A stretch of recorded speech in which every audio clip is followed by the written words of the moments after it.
Assalamualaikum, hai kelas. Okey, jom kita tengok latihan seterusnya. Soalan ini dia gabungkan segitiga sudut puncak dengan pembesaran dan pengecilan nisbah sisi. Okey, so kalau awak baca soalan, tengok ni ada plat pencontoh A, B, C, D, E. Ini dah dia plat contoh tu. Okey. Soalan 1 prime. Lengkapkan rajah 13B dengan melukis AE dan ED. AE dan ED. Maksudnya, gambar ni dah ada. So, awak kena lukis dulu segitiga sudut puncak. Okey, kemudian besarkan. Besarkan mengikut nisbah sisi. Okey. So, step pertama kita adalah buat segitiga sudut puncak. Okey, kita dah tahu segitiga sudut puncak mesti ada bulatan. So, makanya step pertama adalah awak garis A dan B garis. Okey, lepas kita dah garis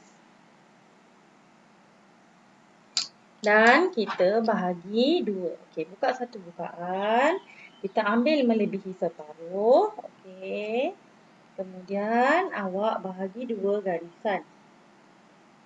Di sini awak bahagi dua. Titik atas, titik bawah, pada A pula, di atas dan di bawah. Okey. Kemudian kita garis.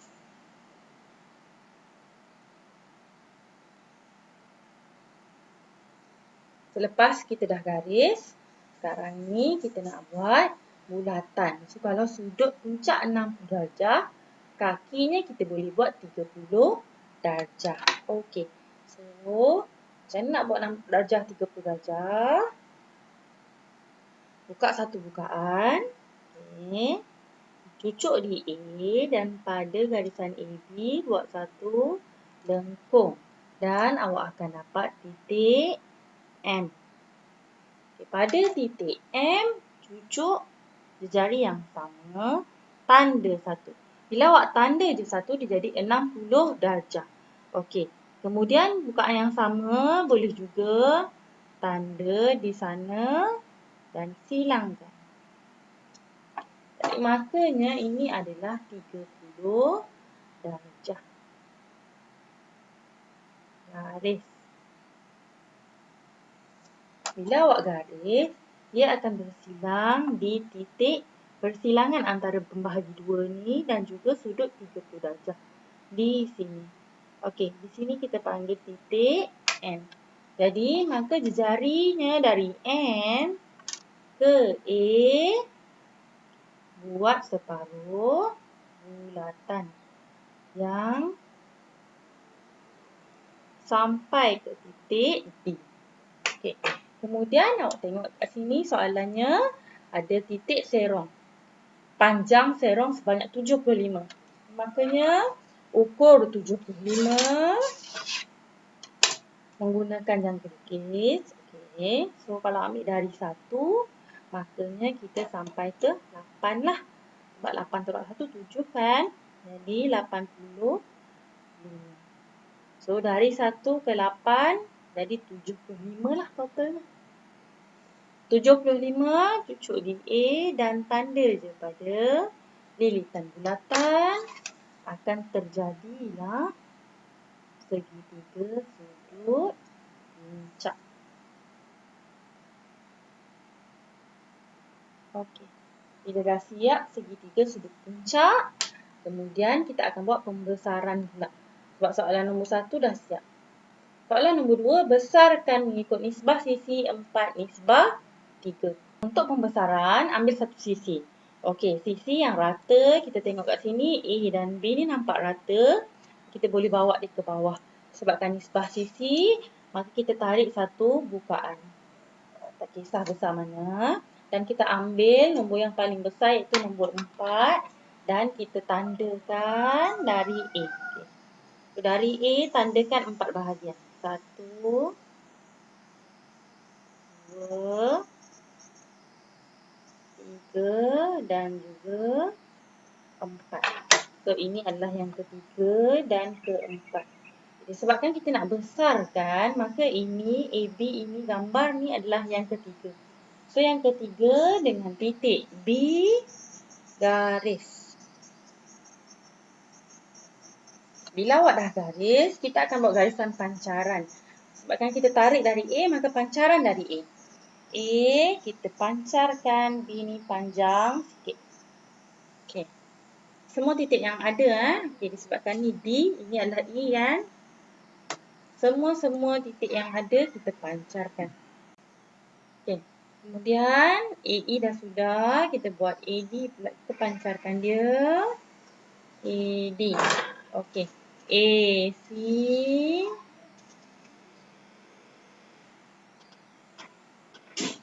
Okey. Dan juga titik tengah ni kita panggil dia R. Dan juga titik tengah kepada separuh bulatan ni kita panggil S. Kedua-duanya juga kita perlu pancarkan.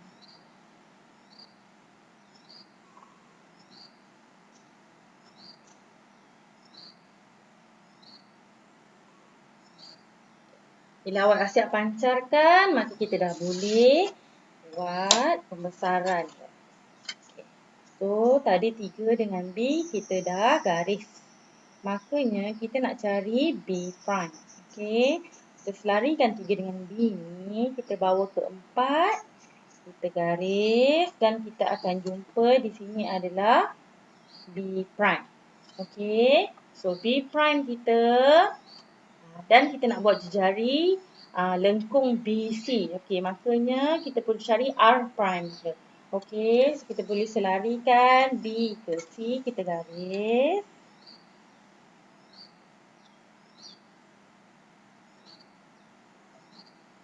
Dan kita selarikan.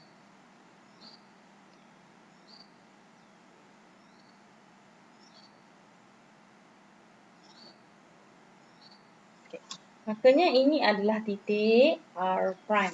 Okey.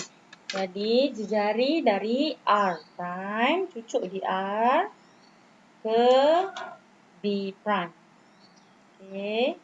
R ke B prime awak bawa lengkung sehingga titik C. Okey. So kat sini awak boleh pekatkan sehingga titik. So makanya ini adalah C prime. Kemudian kita nak cari D prime. Selarikan CD ke C prime. Kita akan jumpa B prime. Ini adalah D prime. Sekarang ni kita nak cari E prime. Okey. So macam mana kita nak cari E prime? Okey. So E prime ni kita boleh selarikan E ke D. Seterusnya kita bawa D prime. Kalau tak sampai, awak bergerakkan dia ke atas sikit. E, D. Okay. Kemudian, ambil D prime tu, kita garis. Okay. So, ini akan jadi E prime. Makanya yang ini kita garis. Sebab dia adalah garisan objek. Okay. So, garis. Dan B ke B prime ni, maksudnya A ke B prime lah, perlu digaris. Okay. So, ada lagi satu separuh bulatan yang tinggal. Okay. Makanya separuh bulatan ni, kita nak cari titik tengahnya macam mana. So, kita boleh bawa ke B, ataupun kita boleh juga bawa ke 3. Okay. F bawa ke 3. Okay. Dan kita selarikan dia ke 4. Okay. So, sehingga garisan pancaran lah. Okay, kita dah cari begitu. Makanya, bila kita bawa dia ke 4 dan kita garis. Ini akan jadi S prime. So, jejarinya di mana? Kita boleh ambil jejari di sini. Okay. Macam biasa. Okay. R dah ada, F dah ada. Saya anggap ini sebagai T. Okay. So, dari A, awak boleh garis ke T untuk dapatkan jejari. Okay. Bila awak garis, dia akan berjumpa di sini. Ni adalah T prime, garisan S prime ni. Sebabkan ini adalah separuh bulatan yang tepat, makanya ini adalah titik U dan ini adalah titik V. Maka titik-titik itu juga awak perlu pancarkan. Okey, so pancarkan. V pun sama, boleh pancarkan. Okey, so bila awak dah pancarkan dia, bila kita bawa dia, kita boleh juga bawa dia ke 3 ni. Okey, untuk mendapatkan jawapan yang lebih tepat lah. So, makanya awak bawa 4 ni ke garisan pancaran U tadi. Okey. So, ini akan jadi U prime. Okey. So, sekarang ni U prime dah ada, S prime dah ada. Kita bawa, kita nak cari V prime pula. Okey. Supaya kita buat tu dengan tepat. Maknanya bawa ke 4. Bawa lah sehingga ke pancaran V. Pancaran V kita di sini. Ini adalah V prime. Makanya baru kita dapat dari S ke U ataupun kita boleh ambil ke T. Jari-jarinya akan jadi sama. Kita buat lengkung S ke U dan juga kita boleh ambil ke T tadi. Kita double check. Kita bawa dia. Okey. Saya tekan sikit takut tak jelas. So, dari U ke V, kita boleh garis sahaja. Sebab dia juga adalah garisan lurus. Okey. So, soalan kita, segitiga sudut puncak yang digabungkan dengan pembesaran sudah siap.